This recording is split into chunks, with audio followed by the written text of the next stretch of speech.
Hello friend, welcome my new love friend. আপনারা দেখতে পাচ্ছেন ফ্রেন্ড যে আজকে ভালো বৃষ্টি আবার থেকে স্টার্ট হয়ে গেছে। আপনারা দেখতে পাচ্ছেন, এই যে আমি আপনাদেরকে দেখাচ্ছি কিরকম হচ্ছে বৃষ্টিটা। সেটা এই যে দেখুন, এটা লাইভ ভিডিও চলছে আর আপনি দেখতে পাচ্ছেন যে কোথায় কোথায় বৃষ্টি হচ্ছে আর কিরকম হচ্ছে সেটা ফ্রেন্ড।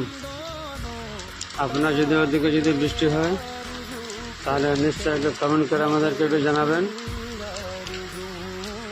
ওকে ফ্রেন্ড, আর আপনি ওদিকে কোথায় কোথায় বৃষ্টি হচ্ছে সেটা একটু এবার আমি আপনাদেরকে দেখিয়ে দিচ্ছি। এই যে দেখেন কত ভালো বৃষ্টি হচ্ছে, একদম পুরো ঝুমার ঝাড়, একদম পুরো এত করে বৃষ্টি হয়ে পুরো পুকুরগুলো সব ভরে গেছে পুরো।